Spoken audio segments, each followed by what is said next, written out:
Good evening, everybody, and welcome to this meeting of Cheltenham Borough Council's Cabinet. My name is Councillor Rowena Hay, and I'm leader of the council. Welcome to the members of the public watching the live stream, and to those who are watching it live stream as well. This meeting will be recorded and held for 4 years on our YouTube channel. If there are public present, Mr. Edwell, if you are here to make a representation to the meeting, you are consenting to the use of the sound and video recordings for the broadcasting and training purposes. So we do have, I need to just say that we do have CCTV and audio recording is in operation in the foyers and the public gallery with recordings held for 5 months. Also to note that there's no fire alarm expected. So if the alarm does sound, you should immediately make your way to the nearest fire exits. That takes us on from the formality to the more formal piece, I guess, of tonight's Cabinet meeting. I've got apologies from Councillor Doby and from Councillor Hallwood. Are there any declarations of interest? No, thank you very much. So we then turn to the minutes of the last meeting, which are on pages 5 to 14. Is there any member that wishes to make any alterations or comments on those minutes? If I could therefore see a show of hands, please, to approve those minutes. Thank you all very much. That then leads us on to public and member questions.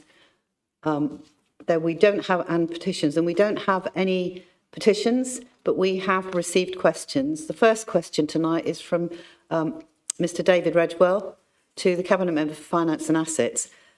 Mr. Redwell, are you happy to take the question as answered, and do you have a supplementary?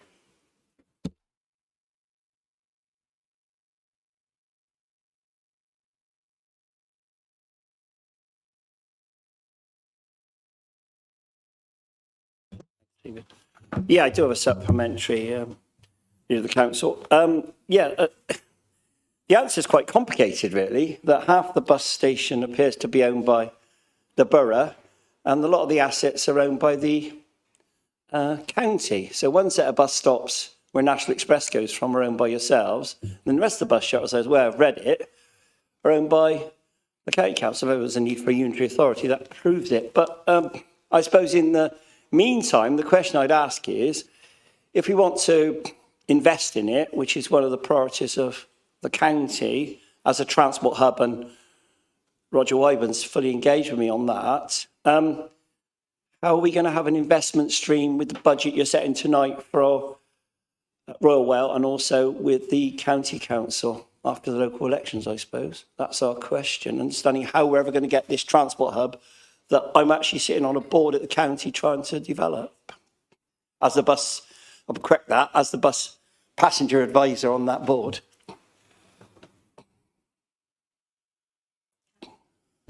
Oh, sorry. Councillor Lewis. No, thank you for the supplementary. I mean, having read the answer when we were putting it together, I was looking at it thinking, how have we ended up in such a bizarre ownership structure as we have? And I think in many ways it's one of those problems that's going to be best addressed by the unitary or unitaries or some variation thereof, because once all the sort of the interests are consolidated, there can be far more streamlined conversations about exactly what it is the new authority, whatever it may be, wishes to do with it, and how it fits into a new transport plan that will inevitably come out from whatever the new authority ends up looking like. Because, I mean, whether it's one authority or two, the transport conversation will have to be had again, and it will play a slightly different role, I think. So it's not that we don't want to invest in it. I use it regularly myself as a service user, but it is possibly one for a future generation to try and resolve, unfortunately, as much as I'd love to. Thank you. Mr. Redwell, you have a second question, and that one was to Councillor Victoria Aston. Do you have a supplementary? Yes. Now, as somebody who believes in equality and diversity, I think you all know, the issue of the moving of the National Express services, most of them from here to Arles Court coach station, which is still under construction, really, but will all be there now, I'm told, in April. Having no taxi rank, because there is, at the moment, no buses call at the interchange on a Sunday or in the evenings, which is very severe for members of the LGBT community, safety of women and girls, and something that certainly Chris Nelson should be very concerned about.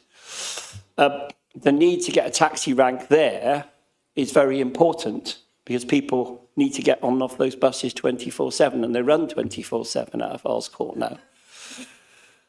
I don't think the county is helping themselves by not sorting the bus services out into Earls Court, and that's a debate for tomorrow at County Council. But my question is, if we can get the county as Transport and Highways Authority to actually agree a site for a taxi, including what I use wheelchair accessible taxis across the borough, and also Chipsby cars as well go in there.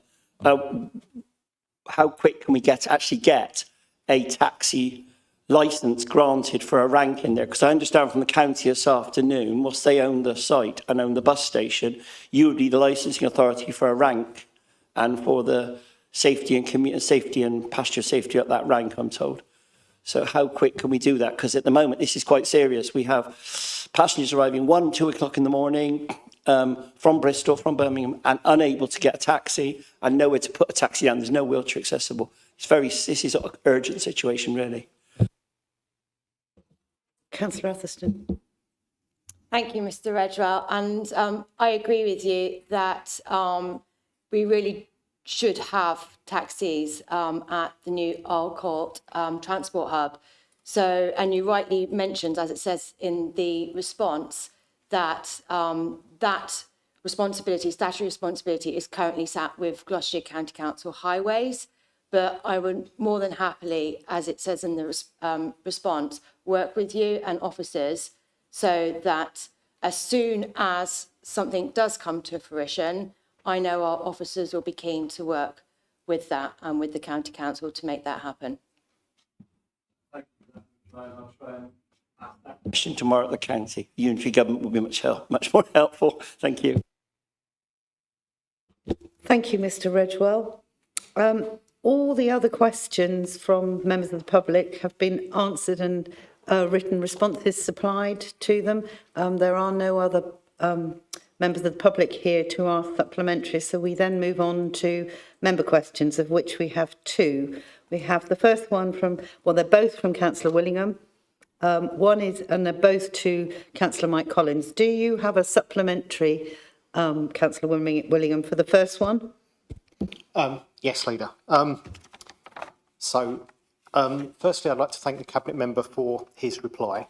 In supplementary to the first one, so in the planning committees I've attended over the years I've been a councillor, the same copy-paste template with the same typographic error of the wrong name of the legislation has been present in all sorts of applications where issues about equalities have been raised. I can't name the specific applications in the supplementary because it will be ruled out of order if I do. But if I can provide you with some more details offline, will you look into these in more detail to see whether the needs of the disabled were adequately considered at the time? Because I am genuinely worried that the council's at risk of a successful judicial review in terms of planning not considering the public sector quality, not just from good lawyers, but from bad ones as well. Yeah, thank you, Councillor Willingham, for your supplementary there. Of course, I think that we as a local authority, it's our duty to improve the service that we offer to our residents. And if something can be changed to make it better, then I wouldn't say we would definitely do it, but we'd certainly consider it. So yes, if you can let me have the information you've got there, then I can certainly take that away and we can look at it. Thank you. And Councillor Willingham, do you have a supplementary for your second question, which again is to Councillor Collins? Leader, I do, yes. So I think it was Jefferson who said the measure of a society is how it treats its weakest members. And having sat through a number of planning committees where those speaking in objection clearly identified and described issues where the public sector equality duty should have clearly been engaged, not a single member of the committee nor the officers present addressed the equality issues during their consideration of those applications. Again, if I can provide the Cabinet member with details, will he take a more detailed look? Because I think we can force developers to be more considerate of equalities, specifically by refusing applications that fail to make adequate provision. And there is case law that would back that up. Thank you. Councillor Collins. Thank you, Leader. Yeah, once again, thank you for your question. And as always, very good questions. And any information you do possess, if we can work together to see if that would actually improve the service we offer, then of course we'd be daft not to. But I must admit that that word force did worry me a little bit in terms of planning, because of, as you well know, of the quasi-judicial way that planning is operated. But yes, anything you've got, let's have it. And no guarantee, but we'll certainly consider it. Thank you. Thank you, Councillor Willingham, for your questions. We now move on to the reports from Cabinet into section 5. The first report for tonight is that of the Youth Voice, a process for hearing the voice of young people in Cheltenham. And I ask Councillor Atherstone to introduce the report. Thank you, Leader. Firstly, I'd like to say a really special thank you to all of our fabulous NCLB partners, the St Giles Trust, all the schools in Cheltenham, and our very own young people for their dedication and hard work to date, supporting our NCLB No Child Left Behind Year of Youth Action, and also to our officers for putting together this fantastic update report. We have asked young people in Cheltenham what it's really like to be young, living in Cheltenham and growing up in our town. Last year, a youth survey was sent out and we had an impressive 578 responses from young people, which culminated in a report titled In Their Own Words. This identified lots of common themes and gave some clear recommendations. Collectively, we are already focusing on engagement and inclusion, safety in the communities, recreation opportunities, mental health and well-being, digital safety and literacy. The report confirmed parents and extended family members like grandparents, aunts, uncles, as well as siblings, are the most trusted sources of support.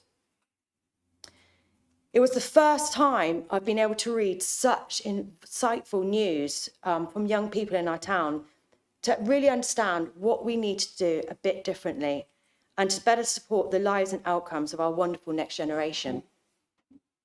We all know that every child deserves to feel safe and listened to wherever they are, and that they have real opportunities that support their own interests, personal developments, and support that meets their strengths.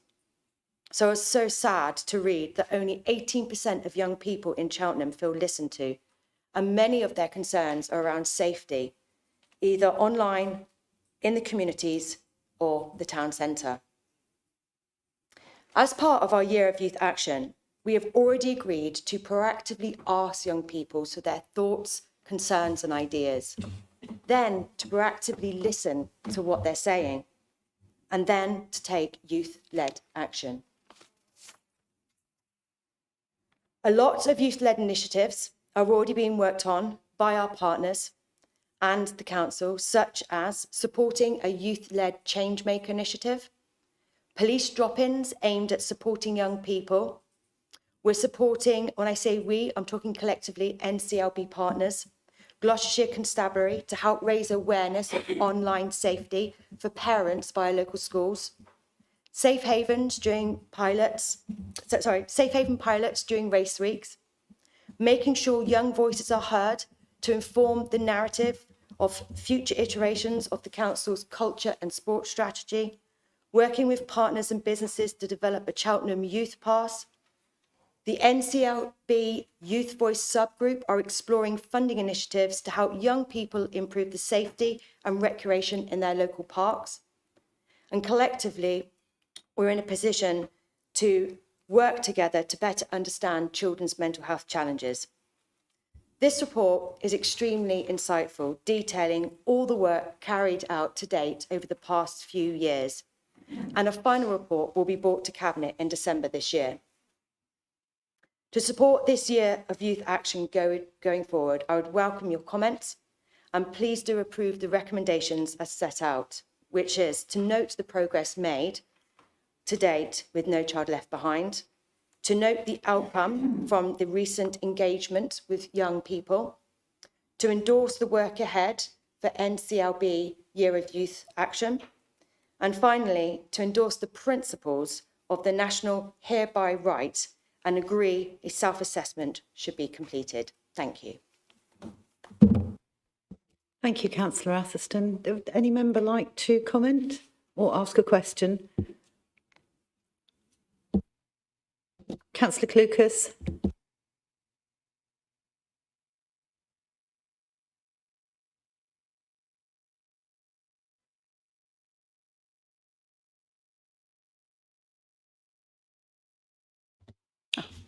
I'm live. There you go. I'm glad I'm live, actually. Hello, everybody. Just a few words that I'd like to say in relation to this, because young people have a right to feel safe in our town, to know that if they need help, they're going to get it, to know that if they have an issue or a problem, they can knock on a door and talk to somebody.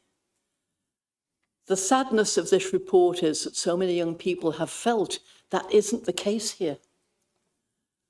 The great thing about this report is it's been recognised. And what we're seeing now is something different. Because what we're seeing is we have listened, we have looked, we have learned. And as a local authority, as a council, we are taking action. And isn't that a tremendous thing for us to be able to do? Not just to tick a box, not just to say, oh yeah, it's over there, but to say, yes, we are doing this. And I have to say, you mentioned the officers. I think they've done a terrific job. I think looking at, in the report, what is there for our partners right across Cheltenham, our schools right across Cheltenham, the police, our local organisations, even the Chamber of Commerce and the bid behind this, because they know and recognise what can and should be done. And I just have to say, I think this is wonderful. And indeed, you may not know this, but in March, this is going to be presented at the Congress of Europe. And the Congress of Europe is an amazing organisation which encompasses the whole of Europe, not just the European Union.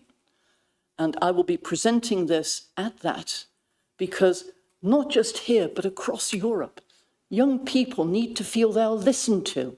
They have a voice. And not only do they have a voice, but the work we're doing here can then be a pilot study for all of those organisations, because the really amazing thing about this is nowhere else is doing it. Nowhere else is listening to young people in this way and making provision to change their lives. And I'd just like to say to you, Vix, sorry, Councillor Atherstone, to our officers, to Tracy, to Kelly, all those who've been involved in this, from the university to the bid, thank you, because this is how it's going to make a difference, and this creates a future for our young people, and our young people are the future of this town. So thank you for what you've done, and well done too. As ever, Councillor Clucas said with a huge amount of passion. Councillor Telford. Thank you, Leader. I really wanted to thank Councillor Atherstone and the officers for this, and I welcome this project. I think kick-started in response to an amended motion by myself and Councillor Chidley from the backbenches way back in 2023. So it's really positive to see the work that's been going on in the meantime, trying to find ways to support our young people and engage with them and find long-term solutions, because that's what we called for at the time, was finding ways to actually listen to young people and not just go, you want this, don't you? No, what do they actually want? And I think that's really important. And now I'm on these cabinet benches. I'm glad to be working with you on this in terms of our parks and gardens. We've already had a meeting about that and how we can make those feel more inclusive and feel safer after dark, because that's something that was raised by young people in this survey. And I think this is all a really positive move and does show how much our council cares for everyone and does its best to listen to them and do its best by all of our residents, not just those who might vote for us, but young people too who can't vote. And that's not relevant. We're here to work for everybody, and I think that's a really important thing to say. Thank you. Thank you, Councillor Telford. Councillor Jeffries. Thank you, Leader. I think Councillor Telford's point there was bang on the money. Young people didn't necessarily get listened to. It's been quite a journey for NCLB, I think, over the years. It started off on what was a huge negative, and then that journey over well over a decade has been turned into such a huge positive. And I think members across this council really recognise the value of NCLB. And I'm not going to talk specifics, but the one thing I did pick up in the survey there that really got my attention was that young people worry about the future. I don't think that's anything unusual. They always worry about the future. What I really, really like here is the work you put into making sure that they're being listened to about their worries about the future. So I just want to add my thoughts and thanks to everybody involved in NCLB, whether it's in this council, which is embedded right across the council, whether it's members across the back benches, but also our partners. And Councillor Atherton, thank you for all your work continuing the long trailblazing journey of NCLB and this year of youth action. So thank you, members. I can't see anybody else indicating. So can I, although this is not a vote, it is just for us, the recommendation is to note. Could I see a show of hands that actually we all agree with what we've been told and support it? Thank you very much. Our second report tonight is the local validation checklist, and that's the, can I invite Councillor Collins to introduce that report, please? Yeah, thank you, Leader. As Leader's just said, this is to introduce the local validation checklist. Now, this report sets out the background of local validation lists. It is a statutory requirement that we have one, and it needs to be reviewed on a regular basis to ensure that it is up to date and compliant with our own current local planning policy. And obviously, there's been quite a lot of changes in the last year or so. The contents of our list are prescribed by national legislation, which is mandatory, although we can also add our own local requirements too, hence the name Local Validation Checklist. I don't want to speak for too long, but I will say that this is, as you can see by having read it, this is a detailed document that contains a huge amount of information, and it's not only been put out for consultation with all our partners, but a number of our own CBC officers have also fed back into it. So, as I say, thank you to them. There's a huge amount of work that's gone onto it, and I think it's a very impressive document. I'm sure, as I say, that you've all read it, or I hope you have anyway, and you'll see that this is still a draft document. So the recommendation before us is that Cabinet approves this draft. Then I will approve the final version along with the head of planning, including any form, format or appearance changes by delegation. If anyone does have any questions, you'll be pleased to know that Tracy Birkinshaw, our Director of Community and Economic Development, is here. We all know you, Tracy, but just in case there's 1,000 people watching us on YouTube, they might not. Unfortunately, Chris Common, our Head of Planning, wasn't able to come this evening, but Tracy's here in his stead, and between us, we will try and answer any questions if there are any. Thank you, Councillor Collins. Do I see any member wishing to speak on this or ask a question or make a comment? Councillor Atherton. Thank you, Leader. I'd just like to thank Councillor Collins for bringing this report to us today. It is so thorough, and I'm absolutely loving this updated version. I think it's going to be a great tool for not only developers, but also it's going to really help streamline efficiencies and speed up all those processes and make sure that we just get the information far quicker, which is going to be great for everyone. So I'm really supportive of this updated version. So thank you. Thank you. Thank you. I can't see any other member indicating, so can I see a show of hands to approve the recommendation that the draft local validation list is actually, we recommend it, but also I can stop there, I can see everybody's hands.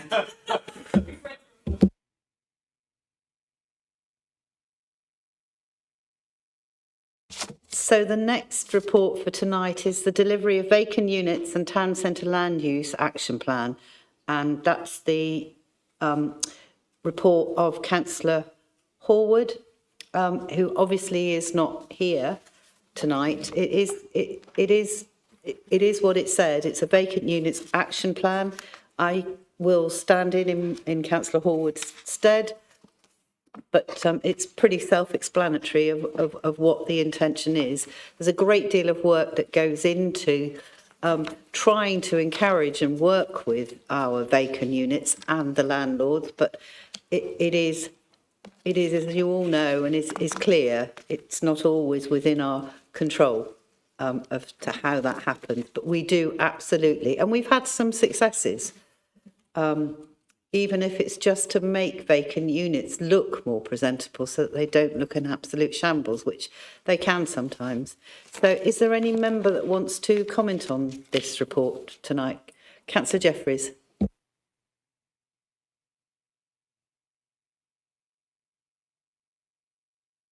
I'd like to thank somebody who isn't here.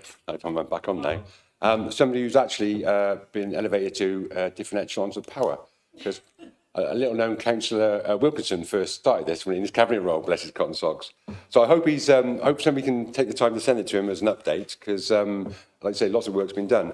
I find it really frustrating. I don't know other members, when you talk to some people that are quite negative, or you see something on social media that's quite negative, and the town's going to rack and ruin. Well, actually, if you look at some of the figures in here, it's quite encouraging.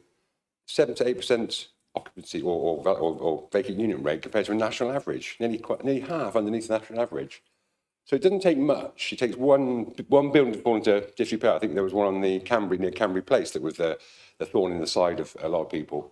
But actually, the town is doing really, really well.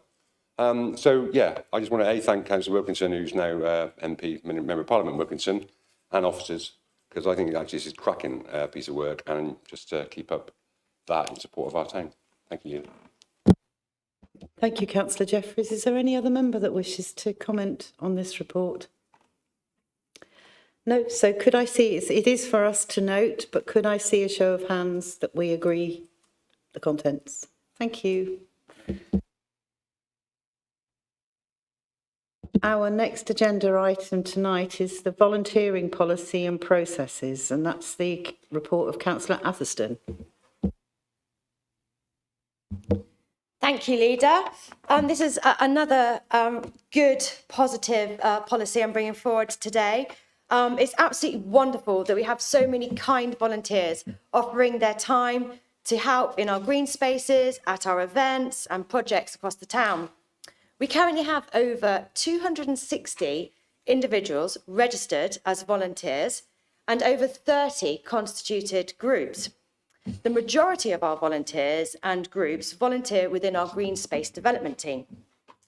And the number of volunteers and constituted volunteer groups have also increased significantly over the years, and this continues to do so, with new opportunities arising from the fact that our housing services are being brought back in-house, and obviously the activities of No Child Left Behind, such as Party in the Park, which is happening on the 6th of August this year. Therefore, it's really important that we have an up-to-date and robust policy to support our volunteers. The revised policy also includes the adoption of a new partnership agreement for the constituted groups that regularly volunteer on council land and are working under their own insurance. This agreement sets out the responsibilities and commitments on both sides. We've also updated our volunteer handbook, which is a very useful tool to support new and existing volunteers. And as part of the policy review, the Council has been asked to adopt the Gloucestershire Volunteering Collaborative definition of volunteering, which is: volunteering encompasses any unpaid activity where individuals willingly offer their time, skills and expertise to benefit others or contribute to a cause, organisation or community. I would like to thank all of our volunteers again for their outstanding commitment to the council and to all of our offers that support them in their roles. And if anyone is interested in learning a new skill, sharing an existing skill, or fancies meeting new friends through volunteering, I recommend you visit the council's website and just search the word volunteering, or you can contact volunteering@cheltenham.gov.uk. So I'm asking my fellow cabinet members tonight to please approve the recommendations as set out in the report. Thank you. Thank you, Councillor Atherstone. Is there any member that wishes to comment on this report? Councillor Telford. I just want to say thank you. I really welcome this because anything that can make volunteering easier and safer for the volunteers themselves, but also our council officers who are working with them and have to administer all of this should be really welcomed. Because as you say, most of those volunteers are in our parks and green spaces. And we have a brilliant green space team and we've got some brilliant people at Ubico that are helping us maintain that. But frankly, without all of those volunteers and those friends of groups across our parks and gardens, we wouldn't be nearly the beautiful town that we are. We wouldn't have 7 green flags. We wouldn't have, I think it was a 97% satisfaction rate with our parks and gardens. We wouldn't have any of that because they are so, so important. And I just want to take a moment to thank them for everything that they do, but also thank you for putting this together. Councillor Clucas, did I see you indicate? No. Any other member wish to comment? Councillor Collins. Yeah, thank you, Leader. Thank you, Councillor Atherstone, for bringing that to Cabinet. I just wanted to say, and from my own point of view, we've got a fantastic group of volunteers in Ben Hall that look after Ben Hall open space for us, and they work with our rangers and everything. And they came from nowhere. They're so enthusiastic. There's a core group that come every single week and they do little jobs, and then there's a few that come occasionally. But there's a couple that basically organise it, and they bring a picnic table over and they put that down with a couple of flasks of coffee on it and a tin of biscuits and some cakes, and it's a little community. And after they finish, they sit down on the bench and they have a chat, and it's really good. It's really good. People wander over, dog walkers wander over, ask what they're doing and have a little chat. So it's really, really good for the community. And I think the Ben Hall community at large are very, very pleased and grateful to those people for what they do for us all. So thank you. You can put that on your list of successes.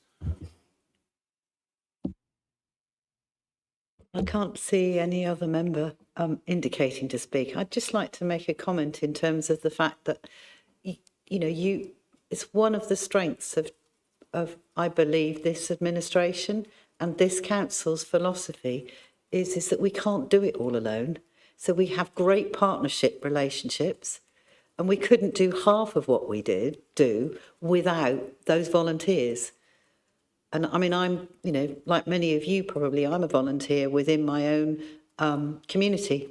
We all do different things to support that community. And I know that the people that come to the pieces that I volunteer in my community to actually aren't just from my ward.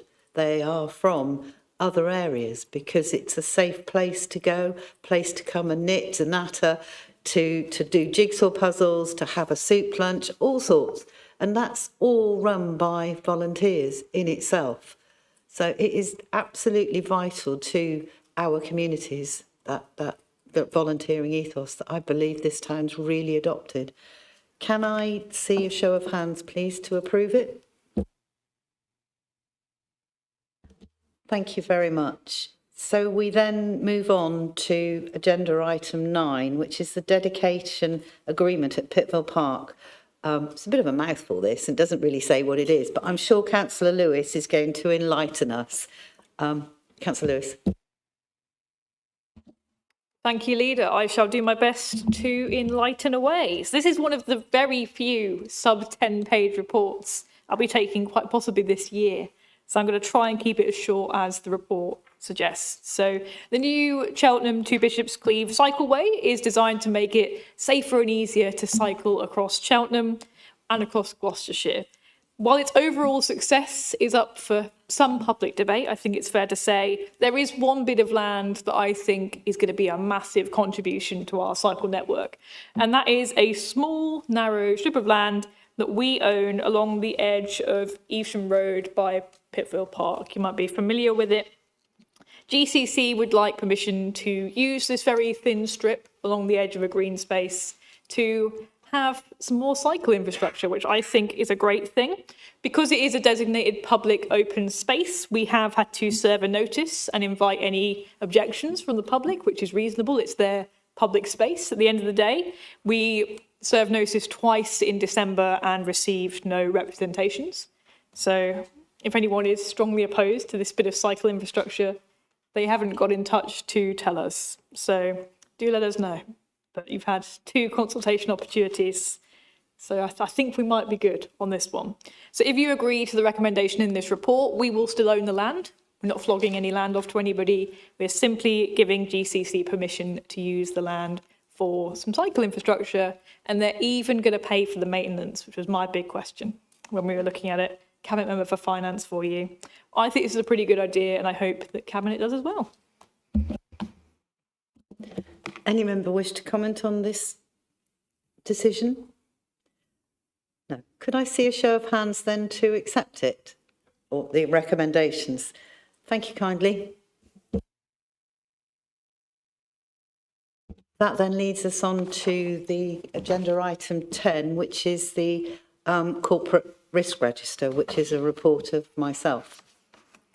As members know, the corporate risk register is something that is really important that we address and make sure that we know where any pitfalls might be, for want of a better word. And it's always good when you recognise that, you address it, you calculate what that risk will be, what would be the outcome if you didn't acknowledge, or some things could happen. So, but it is part of our culture and the process and structures that are directed towards effective management of those potential opportunities and threats to the council in us achieving our priorities and objectives. So, and this comes as quite a regular report. It's regularly updated.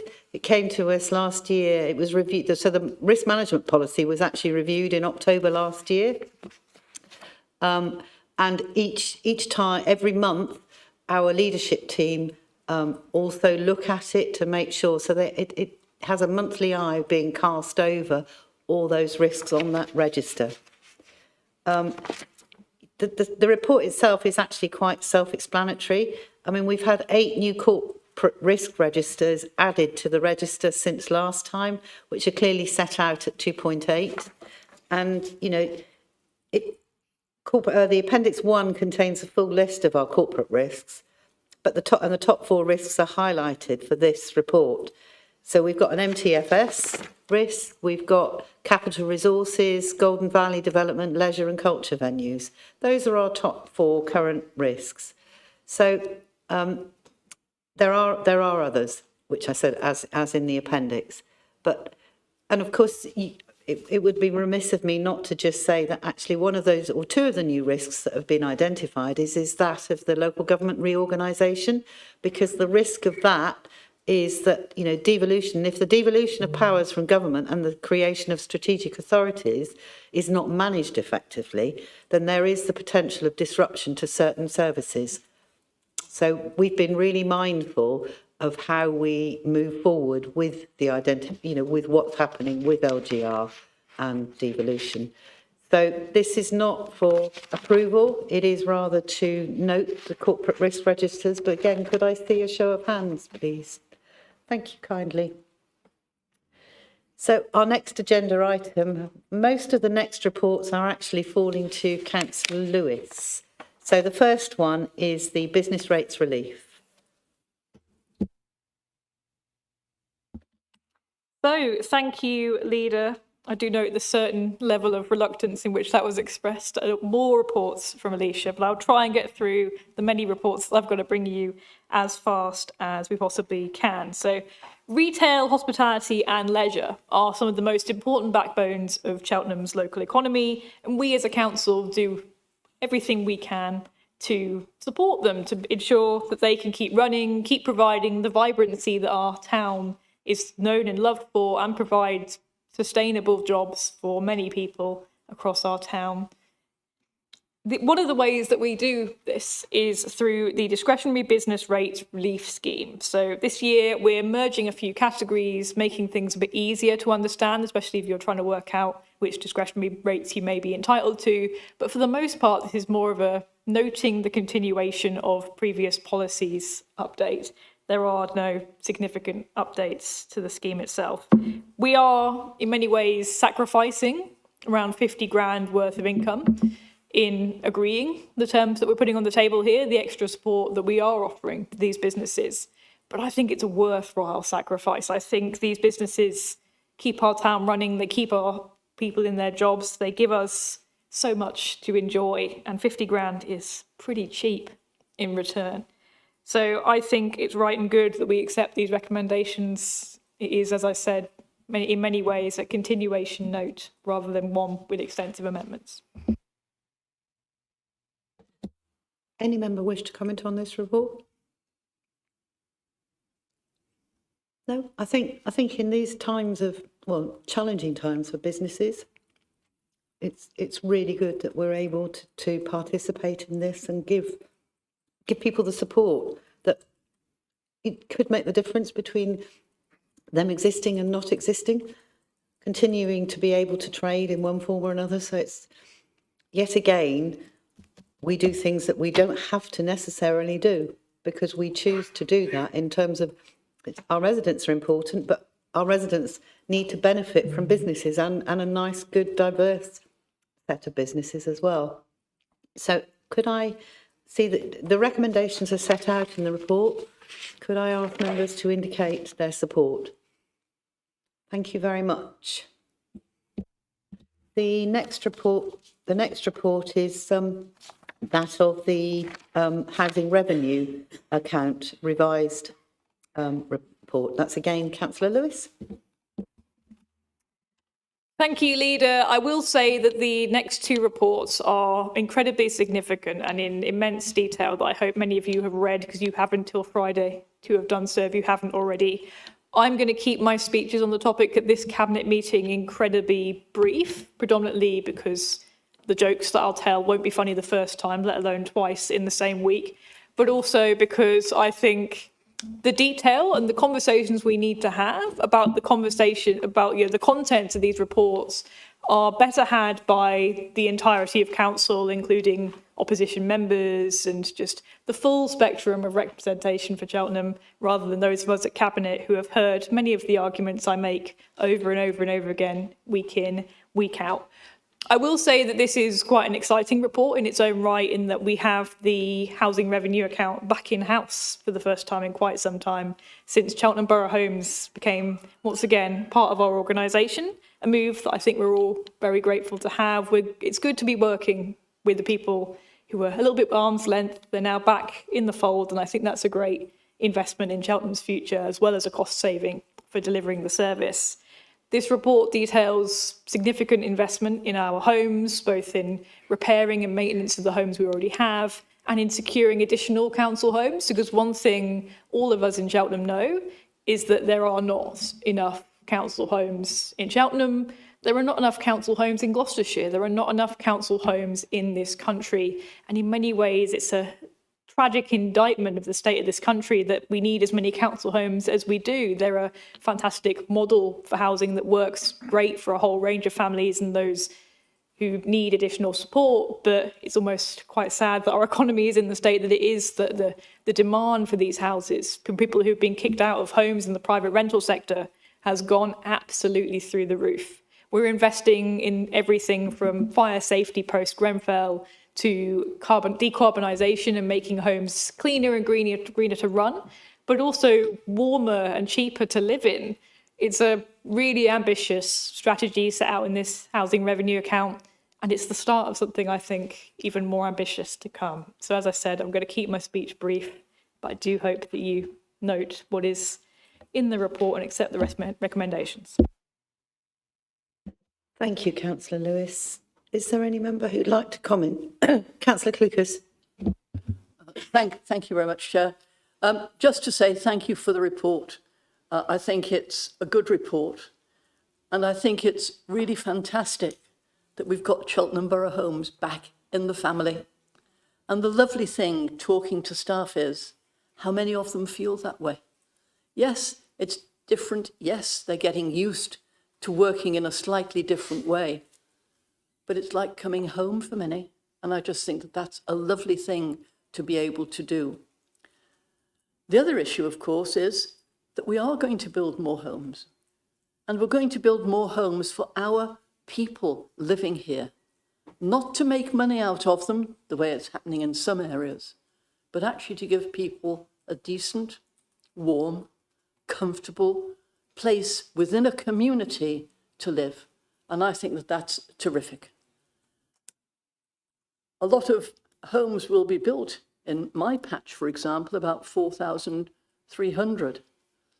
But even looking at that number, I think of the benefits that we will get from that in much of that area.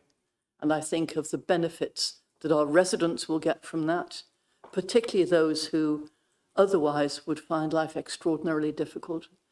And the other thing that I'd like to say is how, when I look at the figures for homelessness, here in Cheltenham, we have fewer homeless people, fewer people sleeping on the streets, for example, than in other parts of the county.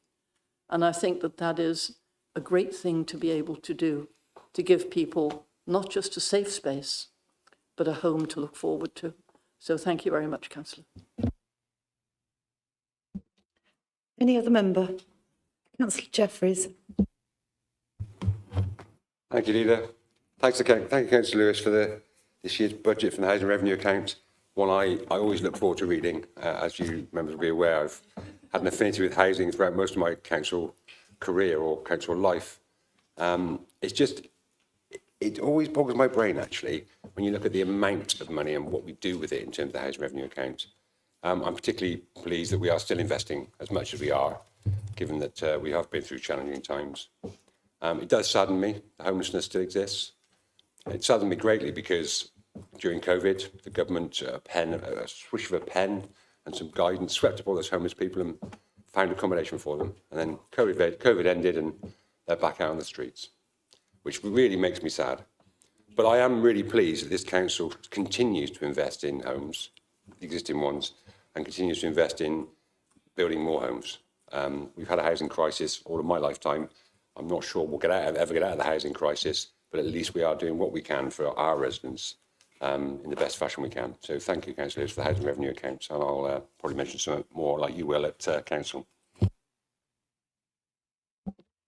Any other member? No? Could I see a show of hands that actually what we do is we do send this on to full council with our support? Thank you very much. The next report is the final general revenue and capital budget and the budget and the quarterly budget monitoring report. And those are the reports of Councillor Lewis. Again, this one will be going on to full council as well. Thank you, Leader. So once again, I will do my best to speak less and say more because there is so much to be said on Friday and I don't want to put you through it twice. A big thing I think we should note at Cabinet when we're taking this report through is that the last time I discussed this policy, I got a little bit irate, quite possibly for good reason, about the bombshell that central government dropped on us just before Christmas. It was very festive of Mr. Keir Starmer to tell us that we were at some point in the future, to be decided, going to be abolished, which is a great piece of news to receive midway through trying to set a long-term financial budget. I think over the festive period, those who read the consultation budget will notice some significant changes. We have, in many ways, batten down the hatches, ensured that we have additional money in reserves, ensured that the services that we know we are going to have to still deliver for several years yet have the support they need, and that we can hopefully have fewer budget adjustments next year and have more opportunities to spend money. This budget is a budget for a time of uncertainty, but not being paralysed by that uncertainty. I think it's so easy when you're facing sort of the axe of whether we're going to exist and how long we will exist for, to say, oh, well, our hands are tied, we can't get anything done in that amount of time. We just make sure we're in a good place and hope that the new authority will do the best it can. And I don't have that level of confidence, and I certainly wouldn't feel it was right or good in my role as the Cabinet Member for Finance in this authority, whose job it is basically to safeguard taxpayers' money, to sit on my hands and hope that any new authority that came next would make the right decisions for the people of Cheltenham. Because whether it's two authorities or one, it won't be Cheltenham, it will be a far greater geographic area, and it's harder to really understand the street level detail of what Cheltenham needs when you're trying to represent the entirety of Gloucestershire or even half of it. So we do have this incredibly narrow window between now and Abolition Day, whenever it comes, to make the right decisions and to set the cards up as best we can for whatever comes next. And this budget does so, I think, in spades. So any questions welcomed, but save the jokes for Friday, as I said. Does any member wish to have a comment or ask a question? Councillor Clucas. Just a quick word to say thank you for that. I think you're right to raise the concerns, because the last thing I guess any of us would wish to see is Cheltenham people suddenly finding they didn't have a voice. We talked about youth voice. The last thing I want is to have Cheltenham people with no voice. I want to see No Child Left Behind, youth voice, the work with children and schools and other partners continue. I want to see the building of our homes and the refurbishment of our homes continue. I want to see our volunteers helped and enabled to do what they wish to do. I want to see our parks well run and well maintained. And the fear that I have is that because some councils haven't managed their finances well, all councils are being put in this position. And that is neither fair, nor is it the right thing to do. So all I would say is thank you for the work you've done, Councillor Lewis. I look forward to Friday and to your speaking about the budget and having a good discussion and debate. Thank you. Councillor Telford. I just want to say one of the things, thank you, one of the things that has changed, and I'll bring this up again at Council Friday because all the other councillors will love it, but one of the things that has changed from budget draft to now, and I think will be truly welcomed by many of our residents and by me, is the growth item for £90,000 for additional resource towards our streets and grounds work. This is going to allow us more staff cover to actually get out there and tackle the things like street cleaning in an improved way. And I think that's something that residents often talk to us about. And I think it's good that we are showing we're committed to that. Even with all of these challenges that we're facing, we're going, actually, we hear you and we're going to do something about it. Thank you. Councillor Jeffries. Thank you, Leader. Councillor Lewis, once again, thank you for this report. Yeah, balancing the books. Been a tricky one over the years. It is kind of interesting because we are facing the abyss in the future years, aren't we? You know, there's talk of local government review and the government doing X, Y, and Z and abolishing councils and this whole unitary conversation. But that's in a couple of years, and we've still got to balance the books. We've still got to provide the services. We've got to look after the people of Cheltenham, and this budget clearly does that. And as Councillor Telford points out, we're actually investing more money in that particular area. As you pointed out, you know, we're not collecting additional £50,000 to support our business communities. There is so much in this budget which supports the town across so many different areas. And it's only been possible because of, I don't know actually how, because it's been like all the storms we faced, yet we've always managed to balance the books. Sound financial management has mean we haven't cut services and abolished services and done all kinds of drastic things that you've seen reported all up and down the country. So it's something to be celebrated. that we managed to have such a beautiful town, invest in our town. So thank you, Councillor Lewis, for bringing the report, and I look forward to that bun fight at Council on Friday. Thank you very much, everybody. I think one of the things that, clearly I have been quite public about doing is that we have a corporate plan that we are delivering. And, we've got so many staff who will be feeling really quite unsettled, and we've done everything, staff and communities. We've done everything in our power, as it were, to make sure that we recognise that and said that actually from this administration's perspective, we will continue to deliver the services to Cheltenham residents, but we will also work to ensure that the future for them, that they still have a voice. And, to do that, we need to set budgets that are realistic. And, some might say, well, if you're going, why are you putting money in reserves? That's a good question. But actually, we know that making sure that Cheltenham residents come first and we leave Cheltenham in the best possible place that we can is not going to come without a cost. And I would hate to think that we couldn't have a reserve that we could perhaps call on should we need to. So, and I know the amount of work is having held that portfolio for a few years myself, the amount of work that goes into that report and into the final budgets is really hard work. And I suspect if Councillor Lewis is she's probably already got a holiday planned next week after full council. But thank you very much, Councillor Lewis, and to all of the officers that produce those reports. Can I see a recommendation that we approve this to go on to full council with our support? Thank you very much. I'm going to try and not make a mistake that I normally do at this point, in as much as I generally muddle up decisions of cabinet members and also briefing session. So this time I'm going to remember the right way round, and we've got another. Do you know, I've messed that bit up.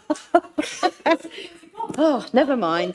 So it was all going swimmingly. Actually, I've cut cabinet member off in their prime. Councillor Collins, it's the final report of the evening is the local development scheme. How could I possibly forget that? My apologies. Thank you, Leader. It's not the first time I've been cut off in my prime, I'll let you know. And it's an understandable mistake, because I am tempted to say, does Councillor Lewis want to present this report? But I won't do. This is the Local Development Scheme 2025. Now, this LDS document outlines the timetable for preparing our statutory development plan. Due to changes in government, our current 2023 LDS needs to be updated. So earlier on, I got a little bit confused, and I've sort of transferred that I thought it was 2023, but this one is 2023. Anyway, there are two recommendations in the report. The first one is that we adopt this LDS with immediate effect. And the other one, as with my earlier report, is that we delegate authority to the Director of Community and Economic Development in consultation with myself to make any minor changes to this document so it is correct and fit for purpose. These changes will not affect the substantive content of the LDS. I will add to that. You'll see in the report itself that it complies with our 5 corporate plan priorities, and anyone that needs a reminder about those, they are on page 226. Again, by law, we have to have an LDS, which also forms part of our local plan, as well as the strategic local plan that we work on with our partners, of course. We need this update to the LDS, as the government has made several announcements under its Plan for Change scheme, which includes the new National Planning Policy Framework that was issued in December 2024, along with a number of other policy changes, which are all referenced in this report, along with the proposed timetable, which is on page 229. There's an awful lot of background information contained in this report, and I'm sure that you guys have all read it. Once again, we've got Tracy here to help answer any questions. And I must say, I'm feeling a bit guilty because I do not want to invite unnecessary questions, but Tracy's been sitting over there for an hour. So if anyone has got a really quick question, that I can't answer, then I'm sure that Tracy would be more than pleased to do so. That's it, guys. Thank you. Thank you, Councillor Collins. Does any member wish to comment on this report?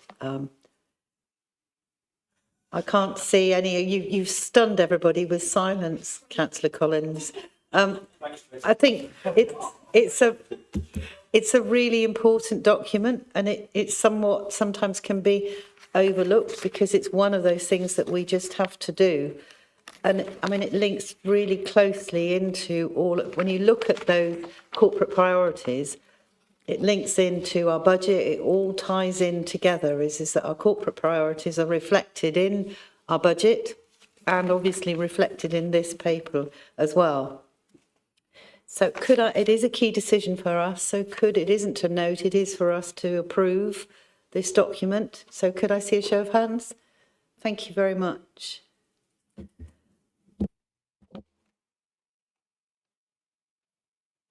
Now I'm going to go to the briefing session. So can I start with Councillor Jeffreys? Nothing at this time, Leader. Thank you. Councillor Clucas. Just a very quick one, Leader. One of the things that we are looking to do is to put to every single tenant of ours information about how they can get involved in being part of the decision-making process that we have. And so that leaflet is being prepared. It will go to every single household, and every single one is going to be readable and accessible. And it will, I hope, encourage people to say, I want to do that. I'd like to get involved. Can I have my say? And that will be a really good thing to do. So as soon as that is formally finished, it will come to colleagues here for them to say yay or nay. And I'm pretty sure you'll say yay, because we want our tenants to feel part of what we do. Thank you, Leader. Councillor Telford. I've been pretty busy, so apologies. The first thing is to do with the HRC, because obviously we promised we'd be quite open and transparent with people about this and bring things to people. Most people have already seen this already, but the County Council at the end of January responded to your letter from November asking them to take on the HRC as the responsible authority for HRCs in the county. Unfortunately, they have come back and said, no, they wouldn't do that. So obviously we have to move forward with this process with that in mind. I will be arranging a meeting with the MP because he's obviously had a survey, and that's been very clear that we should work collaboratively with the County Council as much as we can on this. I hope the county do change their mind, but in the meantime, they have made a concession and they have agreed to open Wingmore Farm for an extra day a week on Wednesdays to deal with any of this increased capacity from residents using the site, which I think is a really positive improvement for our town, because Wingmore Farm, for a start, is where most people will be going now, but also it can take a much larger range of items than we could ever take at Swindon Road, including things like DIY rubble and plasterboard. I went there the other day myself, and it was very well run now, and it's really efficient. And it's a good thing they are opening for longer to make sure as many people are served as possible. And we'll continue to work with them to see how they are coping going forward, and that might change their mind. But we will continue with the process. And next week, there's Overview and Scrutiny Committee, so I'll be bringing some of the information to that, so as promised, so people can have a look and have a quick briefing on where things are at the moment and what impacts we might have seen or might not have seen on Bring Banks and fly tipping and all of those things.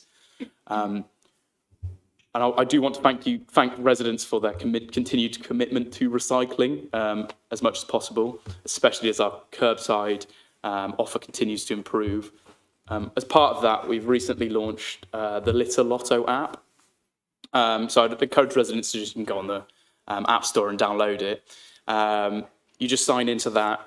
It's got two sides. One side is the Litter Lotto part, where you can just go around the town. If you're putting your own rubbish in the bin, you can just take a photo, get entered into a draw with a monthly jackpot of £100, and there's a national jackpot of £1,000. So you could just do it, just doing the right thing and putting your own rubbish in our public litter bins. But if you want to go the extra mile, you can just do, as a lot of people already do, as we're talking about our volunteers, going around litter picking, put some of that in. It's more and more chances to win that money. And I think it's a nice way to incentivise people and keep them engaged with keeping our town clean alongside us. The more people do, the less resource we have to put in that area, and we can spread it out across the whole town, and I think that's really important.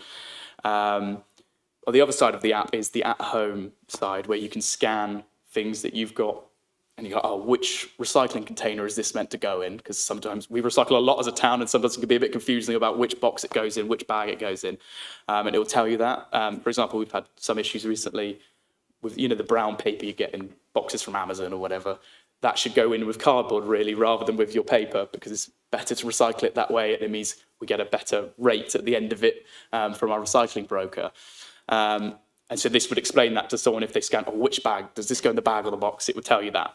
And later in the year, hopefully we'll be able to launch Tetra Paks and cartons and soft plastics. And with that, again, someone would be able to scan it and go, this is new to me. Which box am I putting this in? And I think that's really important to keep people understanding the process.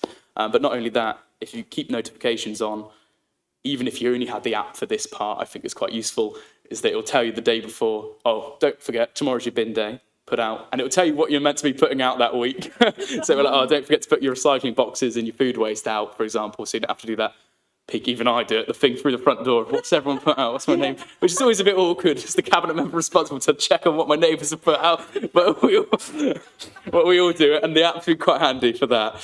But on the other side of my portfolio, last week I went up Leckhampton Hill with our Ranger Wayne, which is a really informative look at some of the stuff that's been going on the hill. Part of this was to look at some recent works we've been a part of with Gloucestershire Wildlife Trust and Folk to create an area for adder preservation. And I will hold our hands up and say that this project came as a bit of a surprise to some of our residents.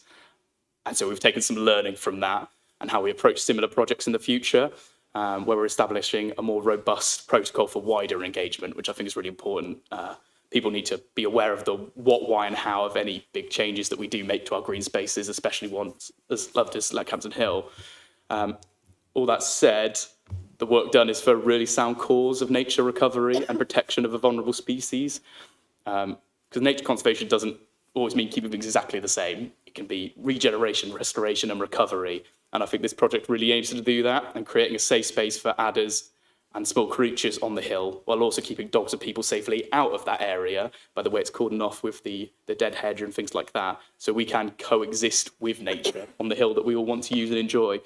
And we mentioned volunteers earlier, and Folk are a brilliant group and who have helped us to achieve so much on the hill. So while this kind of recent project has caused us both some lost sleep, I'm glad we're finding ways to improve engagement and collaboration going forward with them and with the wider public. But while up there on the hill with that, we've got to explore more of the vast depths of this much-loved green space, parts of the hill that I'd never been to, even walking the dog many times. And we've got to check up on some of the other biodiversity and nature conservation works up there, which again, come down to all of our green space team and Wayne, but also all of the volunteers and community groups that we work with, such as Folk up on the hill. But part of that is our herd of cows, which I went up last year to meet the calves, the new calves, and got to go back to last week.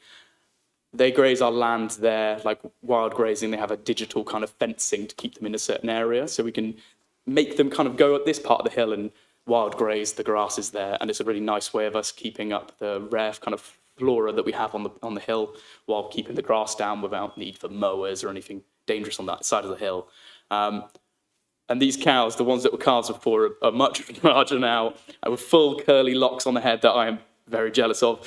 But it's important as well, not just from the biodiversity and nature side, is that there's outreach going on in things like Leckhampton High School, where the students are getting to come and meet the cows and do all of this work, which is, I think, a really positive thing of showing us as a council getting out there, just with the youth survey and these things and NCLB, to actually work with communities and students and young people to get them engaged with everything we do, but nature, and I think that's really important. Thank you. Busy person, Councillor Telford. Councillor Atherstone. Thank you, Leader. Yeah, it's been a very busy past 6 weeks, but full of inspirational events. So a couple of weeks ago, we had the No Child Left Behind first ever showcase event. So this was a slight difference to what we normally do in terms of the awards. And we had loads of performances from young people singing, acting from the various different schools across Cheltenham, and some really brave young women came on stage and gave us some really good detail about what it's like, you know, growing up and sort of hanging out in the town centre. And I took a lot of notes. And then we had exhibitions by a lot of our partners and support agencies and youth agencies that all had stands. So it was really great learning more about everything that all of our partners are doing, all the great work here in the town. We also, I had an activity which was sort of led by Cheltenham Education Partnership, and that was in support of our Year of Youth Action called the Horizon Council, and that was fantastic. There were 11 schools there, sort of year groups. I think it was about sort of year 9 to year 11, and they each had a topic that they were given well in advance that aligned to the outcomes of the report in their own words. And they did a presentation. It was incredible. I mean, I literally have about 15 pages of notes from that day. So insightful. And all the other partners like Cheltenham Beard, the festivals, Chamber of Commerce were all there, taking notes as well. We each had a school to work with, and I had Pittville School. And then other than that, I have also had the pleasure of being invited to go and attend Aspire Foundation charity, and also The Rock on Tewkesbury Road. So again, another great youth charity. So yeah, I've had a really, entertaining and inspiring last couple of weeks. So thank you. Councillor Lewis. Thank you, Leader. If I was to give an update this evening, it'd be a bit of a spoiler for Friday. So tune in Friday. You can even watch it back later on YouTube. It's just like the BBC iPlayer. If you really like budget reports, you can watch it any time you like, but it's not one to be missed. Councillor Collins. Yeah, thank you, Leader. Nothing for me at this time. So, like all of you, it's been a busy time, and I've attended so many meetings in either in person or online. I don't think there goes a day goes by where there's not some email about LGR, whether it's from government, whether it's from colleagues across the county. So most of my life has been taken up with that since before Christmas, and that's fine. That's what my role is. But it is always fantastic when you can actually remember what you're doing. So going and cooking soup in my community makes a big difference to me, which I do. But the other one, and we talked a lot today about volunteering and how important it was. I had the pleasure of being invited to go and be part of the official opening of Men in Sheds, which was absolutely awesome. I have to say, as a person who works with wood and does restoration myself, I was really jealous of their workshop. It was huge. And I found myself thinking, oh, what's that? But I had a fantastic time. But actually, that they're all volunteers, and I'm really pleased that this council was able to actually come together to support that in order for them to have somewhere to base themselves out of, because they do so much work that is they supply goods that they can't actually use themselves to overseas to poor countries that could do with the tools. Somebody takes them away, restores them. They restore some. They build planters. So by the way, here's a plug, guys. If anybody needs a planter, go to Men in Sheds. And they will willingly help you or make a planter for you. But it's a social space, and you learn from each other. There are people who they come from all walks of life. I met some really interesting people who you'd never expect to see involved necessarily, from banking into making a planter necessarily, but for a multitude of reasons. So it's a fantastic organisation. And I think that's what I do, because you get to do those things. So that was my couple of weeks. I think what we've now got is just the decisions that Cabinet members have made. So the first one was Councillor Lewis, you made a decision. I did, yes. I made a decision to note this decision notes some minor alterations we've had to make to our otherwise incredibly ambitious plans to raise more money for delivering vital frontline public services in this council by charging additional council tax to those who have long-term empty properties or second homes within Cheltenham, which is, I think, fair enough. It's a great contribution to delivering services. And these changes are in many ways just alterations in line with central government, because they've also backed this policy at a national level, but their wording's slightly different to our wording. So we just had to align some things, but that's all we've done. We're no less ambitious for having done so, I don't think. The next decision was Councillor Jeffreys. Thank you, Leader. I think it was you who mentioned Christmas. I took this decision prior to Christmas. It's gone that far back. I had to remind myself. I took the decision to enter into a direct award contract with Plexor for the purposes of providing payment for work already delivered for both us and the County Council. This includes a community engagement project in relation to Golden Valley. As you know, it's one of our key projects, but also into a three-stage approach to enhancing the skills and ecosystem within Gloucestershire, and that's on behalf of the County Council. The reason for the direct award is Plex has what they call specialised expertise in this area. We've obviously had lots of work and a good positive relationship with Plexor, but it's their expertise specifically which enables this direct award. Thank you, Leader. The next decision was Councillor Telford. It's bins. There's a decision from, again, just before Christmas, to award contract for some of our new street and litter bins. Some of these are the double-sided ones where you've got your waste and you've got your recycling. So that will help replace some of the ones we've got at the moment, which are deteriorating and falling apart, but also allow us to put these nice ones in the best locations and move some of those older ones out and about and have more of that recycling across the town, which I think is really important. And then some of the others are our regular bins to replace the range across the town that are deteriorating and falling apart or have had to be removed for safety reasons, and to make sure that people can properly dispose of their waste and use the Litter Lotto app to do it. Thank you. The next decision was Councillor Atherstone. Thank you, Leader. I've made 3 decisions recently. One was to approve the proposed taxi fare increase. The other was to approve the contract to BT Surveillance to upgrade our CCTV network in the town centre. And the other one was to agree to go out to public consultation with regards to our updated sexual entertainment venue licensing policy. Thank you. And the final decision to report on is a decision that I took in terms of the growth hub. We talked a lot about earlier, didn't we, about how important actually businesses are, small, medium, large, and the growth hub is one of those that actually enables people to go and get advice, support, knowledge of how to set up a business if that's what they're looking for.